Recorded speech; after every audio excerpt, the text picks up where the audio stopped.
So good morning, Boker Tov. Today's daf is Kuf Lamed Daled 134. We are in at the two dots, about 15 lines down. I'll give you the exact number of lines down on Kuf Lamed Daled Amud Aleph. I'm going to share my screen and we'll get started. So yesterday we concluded with the story of Yonatan ben Uziel, who was given an inheritance that someone didn't want to go to his children. So the father says, I don't want my children to get this. So as a result, I'm giving it to Yonatan ben Uziel. Well, what did Yonatan do? He took 1/3 and sold it. And presumably, as Rashbam explains, took it for himself. And then he took another third and he gave it to Hekdesh, gave it to the Beit HaMikdash, or dedicated it to, and then the final third he gave to those children. He gave to those children.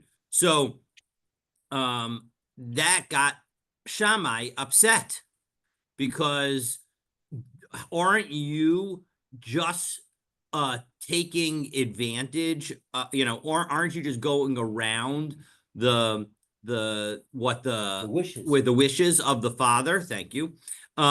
And he says, no, because what did I do? I have successfully given 1/3 of it to Hekdesh, and I've sold 1/3 of it, and have the assets for myself. So effectively, I am showing that I own these materials. I am the one who's in control. And as a result, if I choose to do something that might contradict the father, I can do that. Now, interestingly enough, this story is nearly identical in Maseches Nedarim of Talmud Yerushalmi. I presume that Dov didn't sort of discuss the stuff off the daf, so I'll do a little bit of stuff off the daf. And that's, the story is nearly identical. In fact, the context of the story, we're about to read a brisa that actually is also dealt with and quoted over there about the greatness of Yonatan ben Uziel. Yonatan ben Uziel, by the way, is the one who wrote the Aramaic interpretation of the Nevi'im.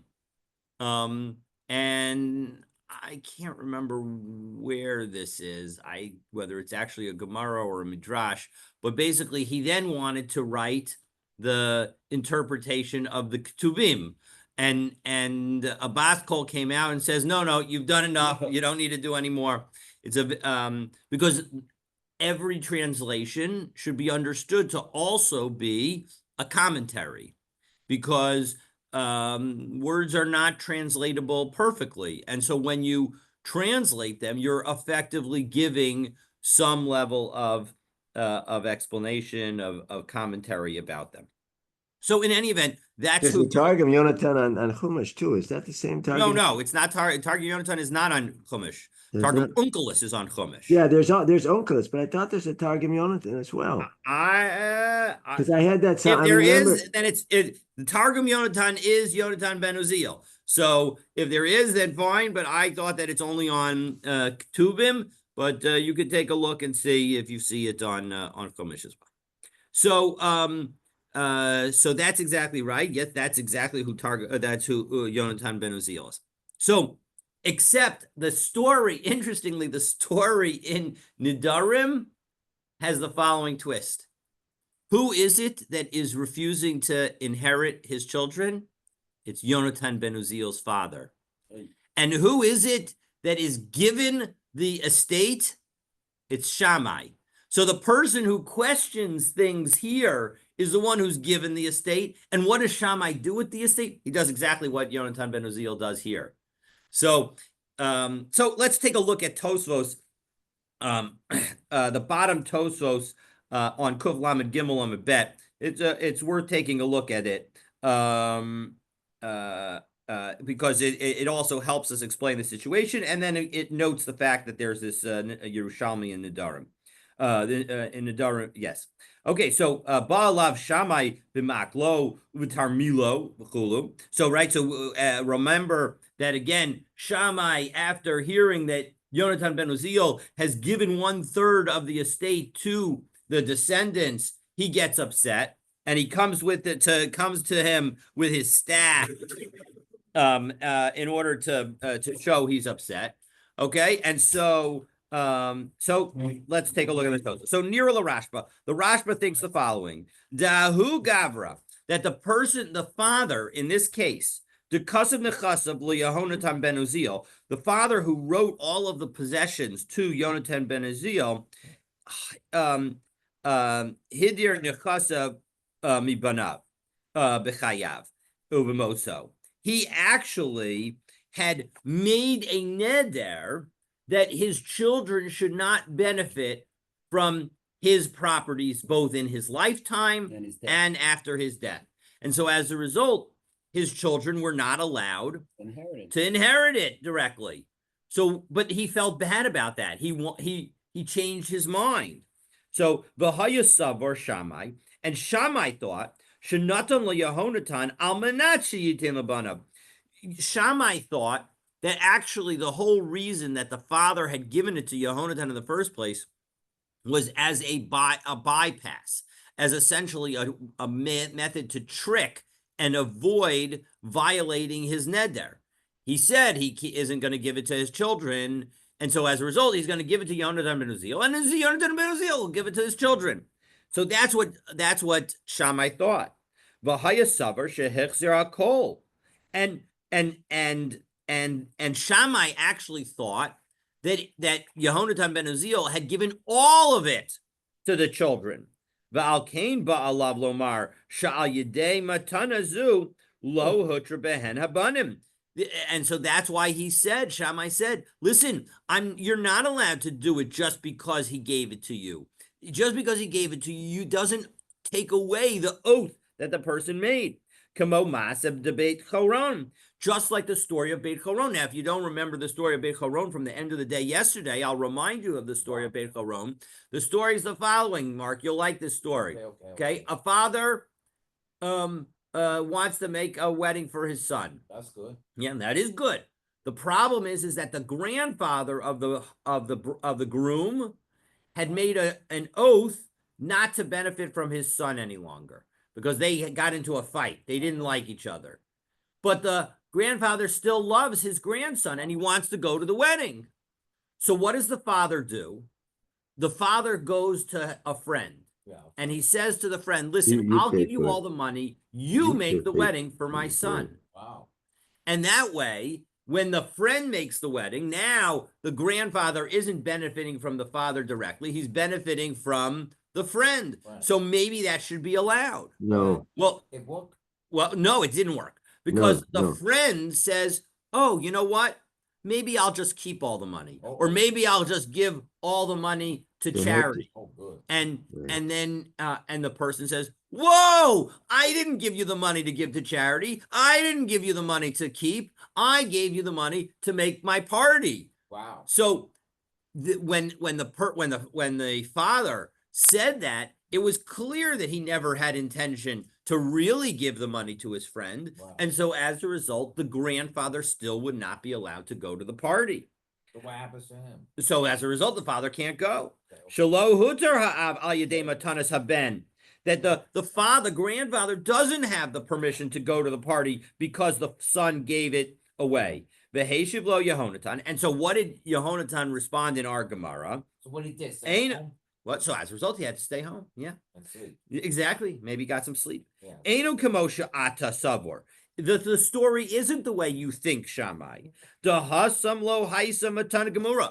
in the case of the wedding, it wasn't a full present, right? The recipient of the present didn't have the right to do whatever he wanted with the material.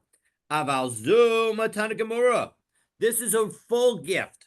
Limkor, because I could sell some of it. Ula hektish, I can make some of it hektish.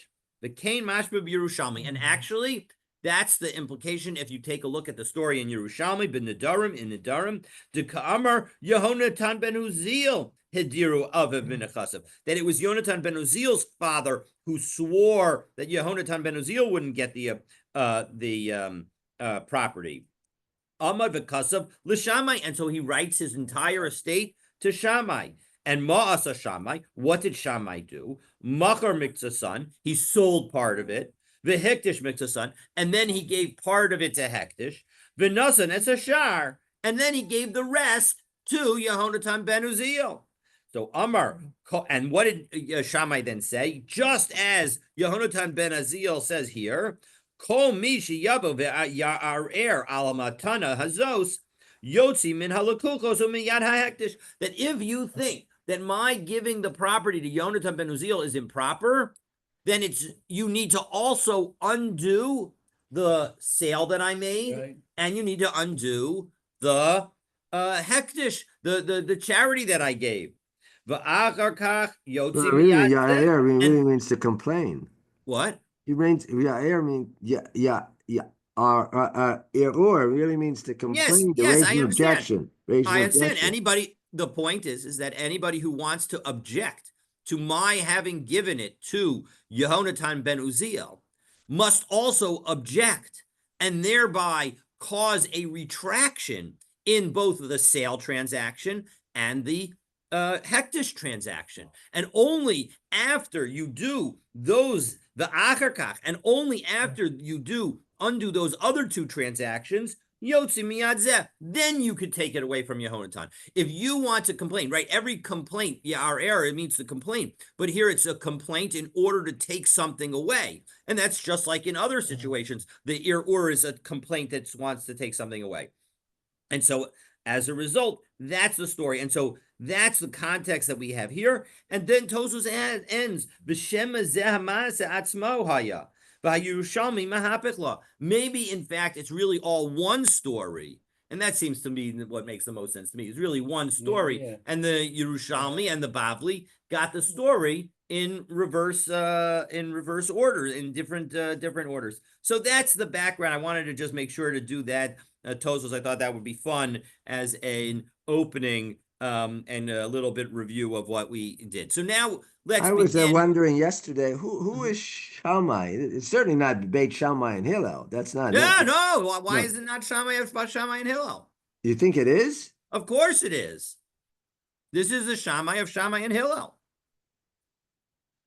So how does he come into this? Is he related here? I'm a little confused. No, he's not related.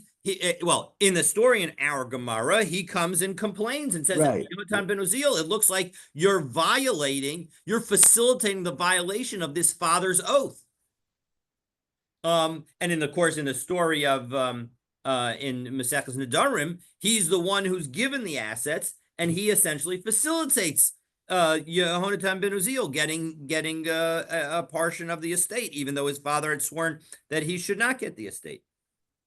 Okay, now who is this Yehonatan ben Uziel? So the Gemara gives the details of the greatness of Yehonatan ben Uziel. We're at the 2 dots, 15 lines down. I'm sorry, just as an aside, I looked up. There is a Targum Yonatan on Bereshit. However, I'm reading here, and it says they call it Targum Pseudo Yonatan because they're not really sure who wrote it, as opposed to Targum Onkelos. Its correct title was Targum Yerushalmi, but the printer's error. It was labeled Targum Yonatan in reference to Yonatan ben Uziel, but it's probably not by him. Targum Yonatan, and some refer to pseudo Yonatan, and it's more than a mere translation. So it's a question, but it's called Targum Yonatan. But it's not. It doesn't seem like it was actually by Yehonatan ben Uziel, right, because it was probably not. So because when I've heard in shul, people they give a drush and they say Targum Yonatan and Chumash.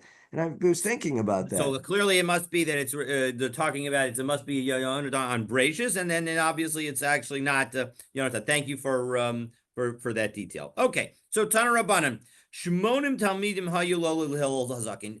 Hill had 80 Talmidim. Shlosha Mehen Ru'uyim Shetishra Aleyan Shchina Kemoshe Rabbeinu. 30 of them were so great that they deserved to have Hashem's presence on them as it existed on Moshe Rabbeinu. And Rashbam explains 1, 2, 3, 5 lines down in the Rashbam, in the widest of the lines, Ella near the end of the line, Ella Sha'avon Hador Goreim, but because of the sin of those generations, Ein Hador Roy Lakach, the generation wasn't fit for Nevuah. So you had to have a sufficiently righteous generation for there to be a Navi. So that's how great 30 of them were. Wow. And the 30 worst of them, Shloshim Mehen, Ru'uyim Shitamo Lehen Chama Ki Yoshua bin Nun. They weren't as great as like Moshe, but they were like Yoshua bin Nun, that the sun would potentially stand still for them, just as it stood still for Yehoshua. Wow. And Esrim Beinonim, and then there were 20 in between those.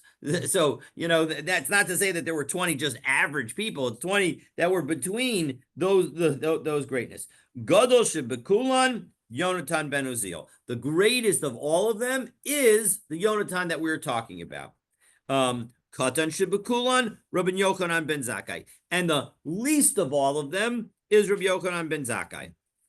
And by the way, just as a sort of mini lesson about the way of life, is that it's interesting to think that Yonatan ben Uziel's father, Uziel, wanted to say that his son should get no inheritance from him. So, even the most righteous have terrible things that can happen to them. I mean, obviously we know that still. It's exactly, we're still human.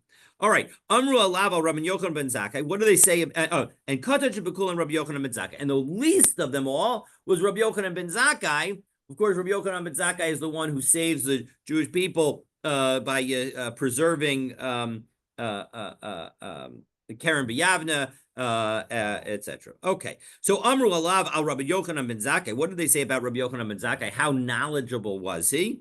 Shaloi niach mikra u'mishna gemara halachos va'agados. He didn't leave anything unmastered, unstudied. Whether it's the psukim, mishnah, gemara, law, agadot, stories, dikduke Torah, the details of the details of the Torah, the dikduke sofrim. Similarly, the details of the rabbis. What are those referring to? So Rashbam explains Dikduke Torah 3, 6, 8 lines down in the wide lines of the Rashbam. Vav, it's sort of like when you have an extra letter, like the letter Vav, Devizel Lachem HaTameh, that these are the things that are Tameh to you in Vayikra Yud Aleph. And we say that because of that Vav, because of that doubling, Demar Binan Mineh, that we learn from it, Dam HaSheretz, that not only is the creepy crawly animal itself tameh, but even the blood of the creepy crawly animal is tameh. Wow. And the Duke Sofrim, next Rashbam, Kagon Gzerus, like the various decrees, Shegazru Chachamim, that the Chachamim decreed, Shalo Yavo Lidei Yisur Torah, that you wouldn't, so that as one would not violate a Torah prohibition.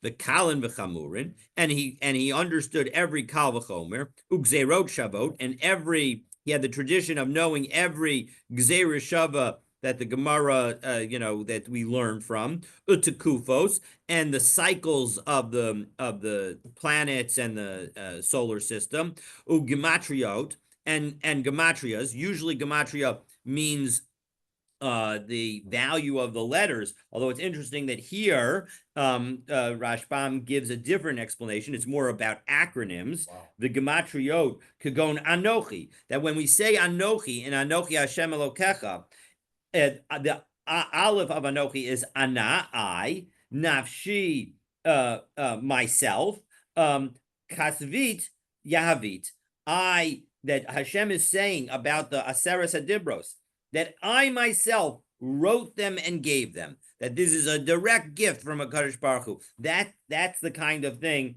that a gematria is. Okay, so that's just an example. The Kalin, so back to the Gemara, umishlot kovsim umishlo shualim, and all kinds of parables from people who wash clothing to those who, to the parables of foxes. All of those parables are things that Rabbi Yochanan ben Zakkai understood. Sichas shedim v'sichas dekalim, how demons speak and how palm trees speak. The sichos malachei hashares, and how angels speak. The davar gadol v'davar katan, and the great thing and the little thing. Well, What is the great thing and the little thing? The Gemara impliedly asks. And so, as an aside, in the middle of our brisa, it says, Davar Gadol, Masa Merkava. That's talking about the Masa Merkava. That is the beginning of Yecheskel, the chapter 1, which discusses the great chariot that Hashem potentially could be viewed as riding in, with the various faces on it.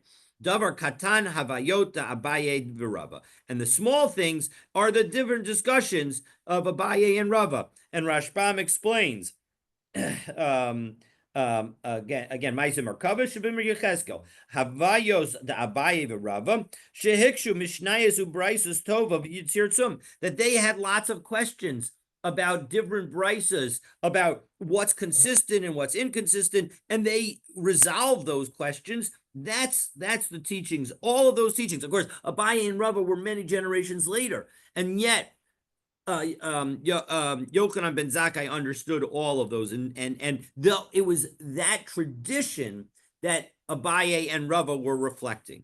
L'kayim mashenamar, and through Yochanan ben Zakkai, there was a fulfillment of the fact that it says in Mishlei, Lahanchil ohavai yesh, v'otzroseim amalei, that I'm going to bequeath to those who love me something, and yesh. Let's take a look in Rashbam, and explains what the yesh is. Yesh olamot, worlds. The kolkach lama, and why are those who love me going to inherit worlds? Ki otroseihem mileihem kol tov divrei Torah v'chachma. Because, as the pasuk continues, their storehouses are full. Not that Hashem is filling their storehouses and that's the reward, but rather because they already have filled their storehouses of knowledge, right, with the Torah and with wisdom. So as a result, that's why Hashem is going to bequeath the worlds to them. And again, Olamot often refers to Olam Hazeh and Olam Haba. V'chima achar dekatan shebekulam Cain. And if we say that this is how great Rabbi Yochanan ben Zakkai, this least of them, was, Gadol shebekulam malachas kama v'kama. Imagine how great the greatest of them was. Amru alav al Yonatan ben Uziel. In fact, they said about Yonatan ben Uziel, listen to this, Mark, you'll love this. B'shasha yoshev v'osik b'Torah. When he was sitting and learning Torah, if a kol ov sheporeach alav nisraf, any bird that flew over him, it was like there was fire coming out of his head, or that there were angels over him trying to hear what he had to say. And if a bird would fly over that, it would just get burned up. Wow, that's pretty amazing, right? Okay, so that brings us to the next Mishnah, and the next Mishnah returns us to our topic of whom we believe and whom we don't believe. Ha'omer Zebani. Now, there's a people, they daven at the kever of Yonatan ben Uziel in the north of Israel. I'm sure. It's a very auspicious place to daven. All right. Ha'omer Zebani Neman. If you say that this is my son, you're believed. And we've seen that already. And Rashbam notes the Gemara Mefarish Lamai Hilchasa. We're going to see exactly what kind of halacha it is, because obviously, if I say that you're my son, in order to feed you, in order to clothe you, in order to give you presents, etc., of course I can do that. I can do that to anybody. So just because I say you're my son doesn't there's no what's the chiddush. So we'll see what the chiddush is in the Gemara. Ze'achi eno neman. But if I say that this guy's my brother, then I'm not believed. But V'yitol imo b'chalko. However, if I say that Stan is my brother, and now I have an inheritance, wow, and let's say you're my other brother, and we know that you're my brother, Mark, okay? And so now the question is, but you don't agree that Stan was our brother. You think, I don't know whether Stan was our brother. But so as a result, now we get an inheritance. Let's say it's an inheritance of 3 fields. So then, ordinarily, if everybody agreed that, and when none of us are the firstborn is a girl, so it's no firstborn issues. So if all 3 of us agreed, we would each get 1 field, right? Our father gave us 3 fields, we get 1 field. But now that only I say that Stan is our brother, so then you will get 1.5 fields. Wow. I will get 1 field, and Stan will get a half a field, because effectively he gets the extra half a field. Then if it was just the two of us, Wow. I would get 1.5 and you would get 1.5. So I have to give my portion of what should be Stan's to him. And if, God forbid, on May of Esrim, Mace, if Stan in that situation were to pass away, Yachzaru Nechasam Lakoman. Well, then I would get that half field back. Meaning Mark can't say, hey, I want a piece of that half field, because that half field was the half field that you got only from me. You didn't take that at all from Stan, from Mark.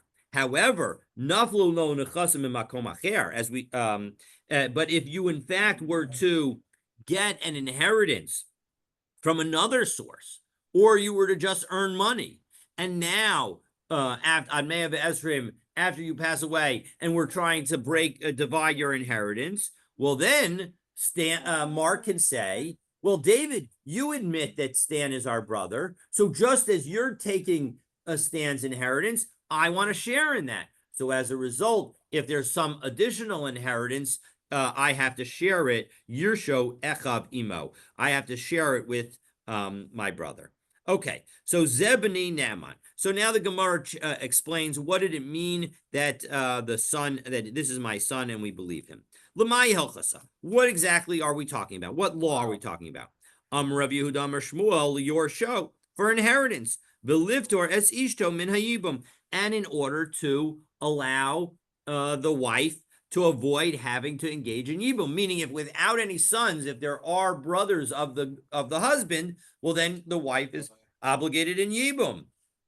So as we turn to Kuvlam Adal and Abad, Liyorsho, Pshita. 1 second, it's obvious that it comes to inheritance that we're going to believe him. After all, as Rashbam says, Demigo de Yav Matana. If we just focus on the first few words of the Rashbam, you could have just given it to him as a present. So as a result, we're going to believe him. Wow. So as a result, Liftor es ishto min hayibam itzrichela lay. So it's really about allowing the wife not to have to engage in yibum. And hanami tanina. 1 second. But now we ask the question. We already know that. Didn't we already learn this in a Mishnah? Misha Amar B'Shas Misa. So if somebody says at the time of their death, Yeshli Banim, that I have children, Neman, he's believed. Yeshli Achem, if he says that I have brothers, Einu Neman, he's not believed. Meaning that we believe somebody to exempt the woman from Yibum, but not to obligate her in Yibum. So Hasam, Delo Muxlaklan Ba'ach. No, the case where we'll believe about sons is when we didn't know whether or not there are any brothers. So as a result, we have total uncertainty. We have no certainty about whether Yibum applies at all. And so as a result, because we have no uncertainty whether Yibum applies at all, that's why we will allow the father to say that I have sons and therefore my wife is not obligated in Yibum. But what about the situation where we do know that the husband has brothers? So that's what our Mishnah is teaching us. Here we say that even if he has a presumption that he has a brother, as a result, therefore we're going to allow the statement of I have children to allow, even in that situation, to allow the obligation of Yibum to fall away. Amar Rav Yosef, Amar Rav Yehuda, Amar Shmuel, B'nei Ma, Amru Zeb, B'nei Ne'eman. Why do we believe when somebody says that this is my son? Hoil Uval Sha'amar Gerashti Es Ishti Ne'eman. Well, we believe him because, at least this is the Gemara's statement at the moment. We're going to question that in a moment, but we're going to believe him because we also believe a husband who says that I have divorced my wife. Now, in the end, we're going to say that we actually don't believe a husband who says that I've divorced my wife.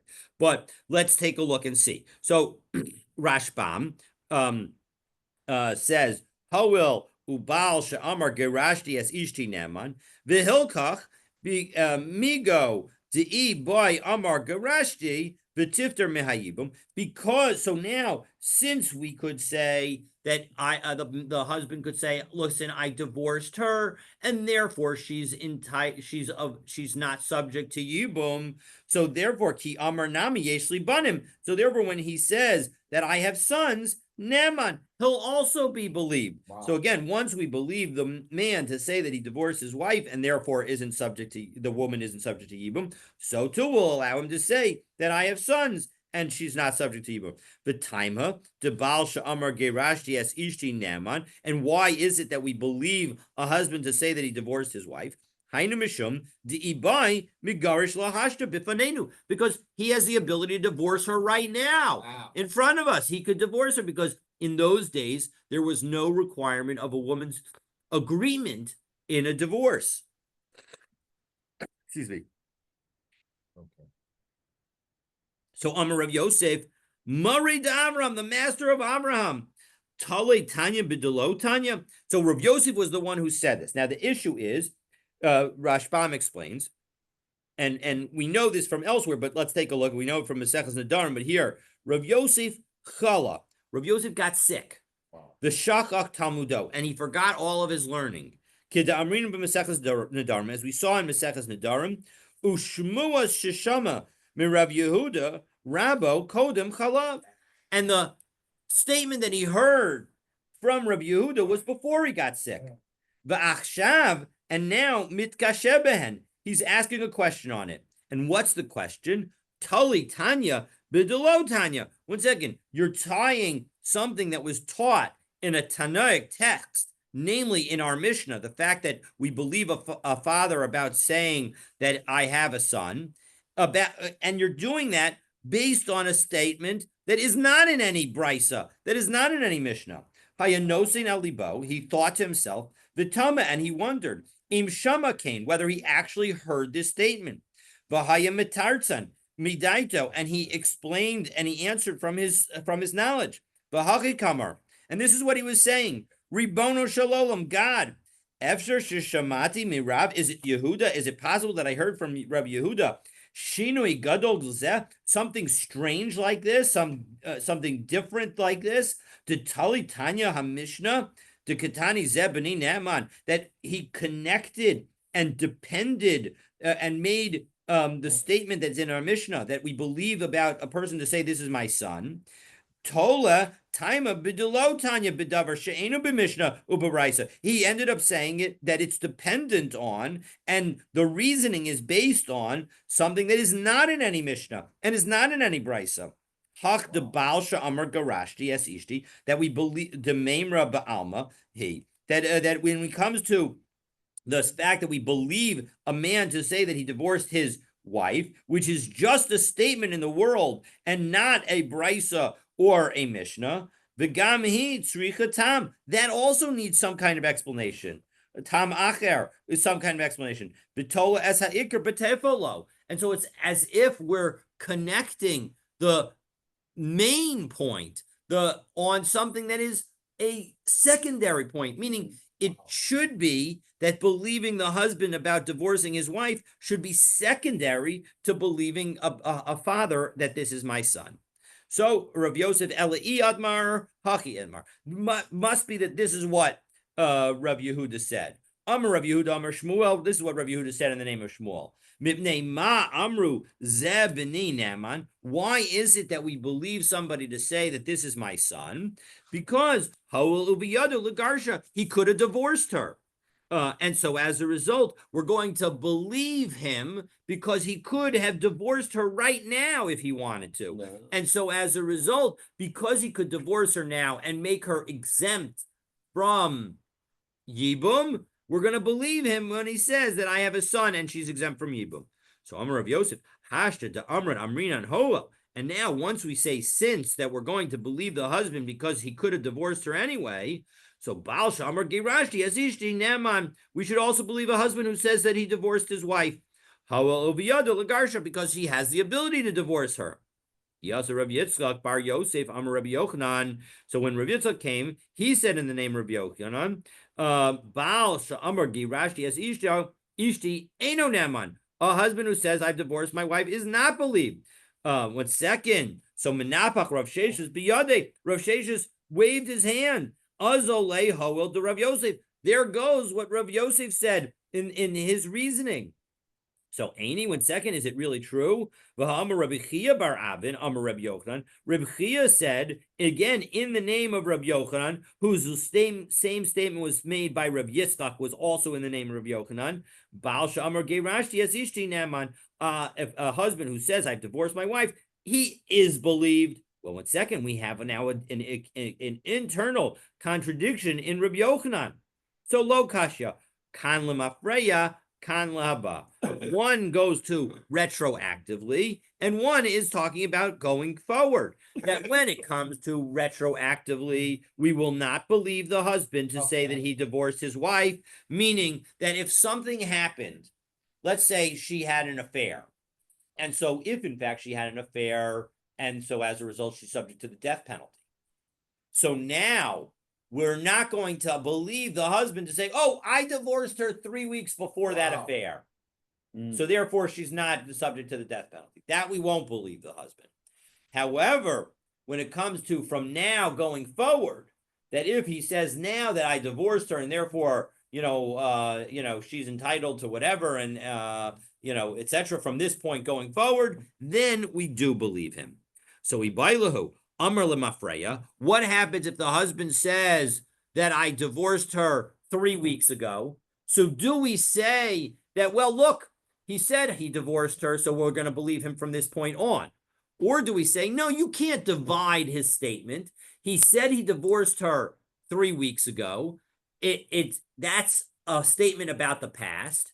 As a result, we don't believe him about a statement about the past. So as a result, we're not going to believe him. So what do we say about believing him about the future? Do we split up the statement and say that the statement is really two statements? One is, I divorced my wife, and then a statement of, I divorced her 3 weeks ago. So we'll believe him that he divorced his wife, but we won't believe him that he did it 3 weeks ago. Or do we say, no, once he says he divorced her in the past, we're not going to believe him about the past, so we're not going to believe him about the future. So Rav Mari bar Zvid, Rav Zvid, Chad Amar Palginan, Chad Amar Lo Palginan. So Rav Mari and Rav Zvid, they have the argument. One says we do divide, one says we don't divide. So my Shna Midarava. Well, 1 second. Doesn't this story of Rava show that we do divide? The Amar Rava, Ish Ploni Val Ishti. If a man testifies about a third party having an affair with his wife and testifies in a way that would potentially cause this man to be subject to the death penalty. Now, remember, he can't testify against his wife. He's related to his wife. So, v'achar mitztarvin lahargo. He and somebody else can come together and have the adulterer executed, have the man in that relationship be executed. Wow. Lahargo, and the point is you can have him executed, v'lo laharga, but he can't have her executed. Yes. Meaning that effectively, there's two witnesses against the man, but only one witness against the woman, and so she doesn't get executed. So doesn't that show that we divide the statement and we believe part of it and not part of it? No, it does not. Because betray gufe palginan. No, that's because there are two people that are at the core of this division of testimony. Bechad gufa lo palginan. When it comes to one person, we can't separate the testimony. So when it comes to this one wife, we can't say, and the one person doing the testifying, we can't say, oh, we're going to say that when it comes to the future, we're going to believe the person.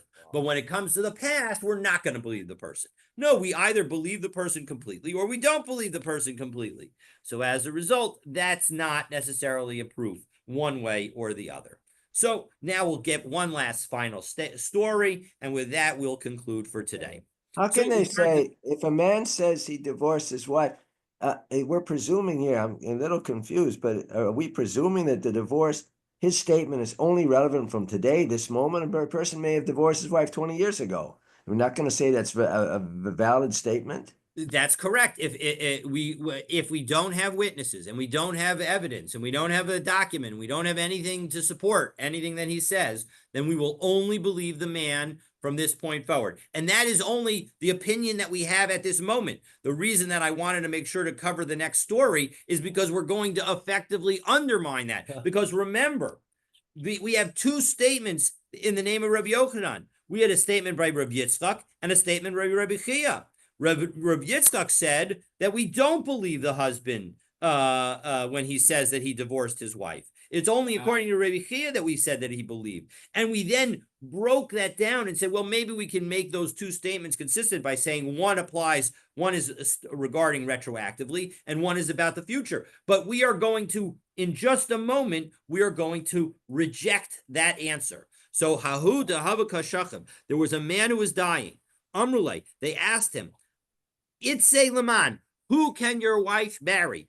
Meaning, is she subject to Yibum, such that she cannot marry anybody she wants? Amrlu, he said to them, Chazila Kahana Rabba, she can marry even the Kohen Gadol. Now, of course, she can't marry the Kohen Gadol because the Kohen Gadol can't marry anybody who was married before. Not a divorcee, not a widow. He can't marry. So some people want to take out the concept of the Kohen Rabbah, and we'll see that in Tosfos in a minute. But the bottom line is, and by the way, let's take a look at the first Rashbam on Kuf Lamed Hayam and Aleph. Hahuda Hava Kachashiv. There was a person who was on his deathbed. V'hayu lo achem. We know he has brothers. V'lo banin, and he doesn't have any children. Demuchsak liyabam, and so as a result, ordinarily we would say that this woman is almost certainly going to have to do yibum. And now he's telling us that actually she's fit to go to the Kohen Gadol. So what does that mean? It means that he had divorced her, or it implies that he had divorced her.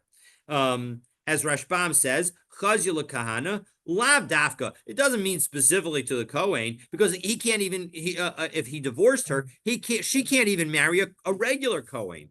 Rather, she's allowed to marry anybody she wants. And she's not connected to a yavam.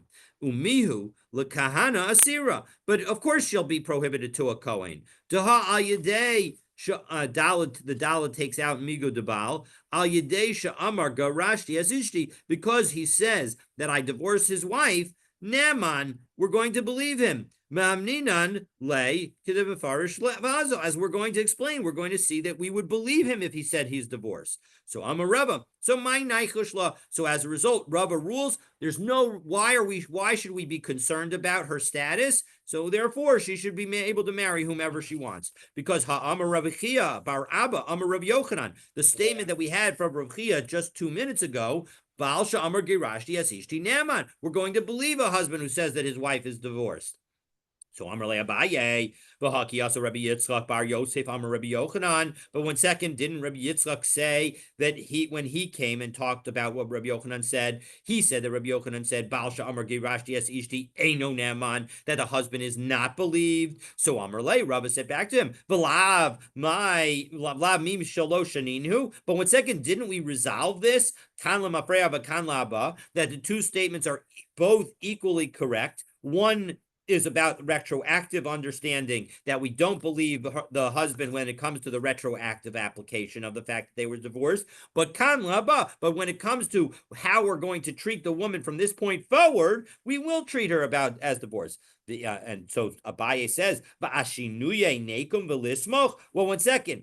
Are we so confident in that answer that we can rely on it?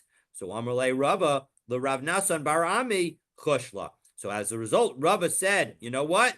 We do have to be concerned. And the Rashbam explains that Chushla, it's about middle of the narrow lines in the Rashbam on Kuf Lamed Hayam and Aleph. Kabaye, we need to be worried, like Abaye said, B'tiyasar l'shuk, and we can't let her go and marry anybody she wants in the marketplace.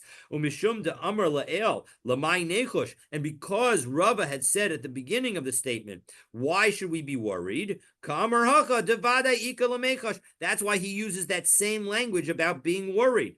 Umihacha shaminan, and from here we learn the Baal Sha'amar Gerashti es Ishti Eino Naaman. And from here we see that if a husband says about his wife that he's divorced, we do not in fact believe her. And so that's the important piece. Now we'll go back and we'll do one last Tosfos, and with that we will conclude. So with So, this story, in the beginning of the story, it says oh, I how the forgot to scroll. My Havakash apologies. Okay. Shishachiv, right? Then it Yes. says Ve'ita itata leman. We don't have a presumption that he divorced her. If He's by him saying that he that she can marry anyone, everybody understands that it means that he must have divorced her, because we know he has no children and we know that he has brothers. So how in the world can she marry anybody he wants? if she's a widow can marry a Cohen. Cohen can marry a widow. Not if they don't have children, and not if they're brothers. She cannot marry a Cohen. Wait a second. A Cohen can marry a widow. Yes, A but regular a Cohen, not a widow. Cohen Gadol. A Cohen can marry a widow. Let me finish, because clearly you're missing a step. If a widow who has no children and has brothers-in-law cannot marry a Kohen, because she must perform either Yibum or Chalitza. And if she Right. does Yibum or Chalitza, she will not be able to marry the Kohen, unless, of course, the next husband dies also, and then she could marry the Kohen. But she cannot marry the Kohen right now. And he is saying she's fit to marry even the Kohen Gadol. So that's a nice segue into the Tosos. So let's take a look. Tosos, top Tosos, Kuf Lamed Heyam and Aleph, and then if you still have questions, we can go over it. Chazia lekahana Rabba. He's fit for the Kohen Gadol. Yesh Mochen Rabba. There are some people who delete the word Rabba. Mishum de lekol hapachot almanahi. Because at the very least, she's going to be a widow. Below Chazia leKohen Gadol. And she's not going to be fit to marry the Kohen Gadol. So as a result, some people take that out. And indeed, if you take a look at the Rashbam doesn't use the word Rabbah. He just says L'chazia l'kahana. But Omer Ri, but the Ri points out the Shaper Garis Rabbah. Actually, it's fine for it to be Rabbah. Daha aflakoin hedjodasira. Because the truth is that even if you were to say just Kahana and not Kahana Rabbah, she would also be prohibited to. She's also prohibited to a Kohen. That the whole reason that we're going to allow her to marry some third party at the moment, when Rava says that what's there to worry about, is because we're understanding that the husband divorced her. We're not talking about a situation where they say that she had that the man says that he had sons, because the imkain haya neman. If he had said that he had sons, we would believe him. That's what we learned in our Mishnah. That if we say this is my son, we believe him. And why would we in the world tell the story about Rabbi Yochanan, who says that a husband who says I divorced my wife is believed? The only reason we're citing Rabbi Yochanan is because this is a story where we're supposed to understand from the man's statement, from the man's deathbed confession, that he in fact divorced his wife. Elahachi Perusho. This is the explanation. That she's fit for a Kohen Gadol. Kolomar, meaning she has no connection to Yibum. Shegerashtia, because I divorced her. Dumuteret l'kol ha'olam. As a result, she can marry whomever she wants. Va'afil Kohen Gadol, and even she can marry the Kohen Gadol mitam zikas yavamim, meaning that the fact that she is a zika to a yibum is not a bar to her marrying the Kohen Gadol. Oh, she can't marry the Kohen Gadol because she's a divorcee. That's a different reason. But when it comes to the question of yibum, that's not the reason that she can't marry the Kohen Gadol. All right, so that's the offering of the explanation of the Ri. Rav Menachem offers a completely interesting and different interpretation. Rav Menachem Garis Chazia LeKahuna, when he says it does not LeKahana, but LeKahuna. And what does it mean? Kolomar, Eina Zikuka Liyibum, V'chozeres LeKohenes, Be Nisei, Le'achol Betruma. No, what it means is that it's not a kahana rabbah, it's lekahuna, meaning that what's the law of a woman whose husband dies and she was a Bas Kohen and she has no children? She goes back to her father's house. Exactly. She goes back to her father's house and she's able to eat truma. That's what he's saying. He's saying I divorced her. She's not subject to Zika, and so as a result, she goes back to her father's house because she has no children to take care of her, and as a result, she's able to eat truma again. That's what he means by chazia lekahuna. And that's what it means. So we now have a number of different understandings of this, but the bottom line is, and the key takeaway is, as Rashbam pointed out, in the end we say, Debal she'amar gerashti es ishti eino naman, that a husband who says that I divorced my wife, we are not going to believe her. We're not going to believe him. And now we're going to have another very similar story. Very similar story about another time that Abaye caused a ruling to flip and for a woman to be prohibited to marry. But for the discussion of that case, you're going to have to stay tuned for tomorrow's daf. So then she would, if they don't believe her, she's chayav in yibum, right? She's chayav in Yibum. Well, she is. Bottom line is they need to continue to do investigation. That effectively she's going to need to bring witnesses that either she was divorced or that she was or that she has no that the husband has no brothers or that the husband had children. But she will need to do one of those three things, or she will have to engage in yibum or chalitza. So she has essentially 5 different outs that she can do. Well, she would be if they, but all things being equal, they don't, but you don't believe the husband to say she's divorced. Therefore, unless she can find a way out, she's chayiv in yibum. That's exactly right. That's exactly right. She's chayiv in yibum or chalitza. She can do chalitza. Okay, well, okay, yep. That's a chalitza is a way out. 100%. She's absolutely. You're 100% correct. All right. Yishikoach. We'll pick up from there, God willing, tomorrow. Looking forward to continuing our learning together. Have a wonderful, wonderful day. We had pizza yesterday, and Where was that? downstairs for the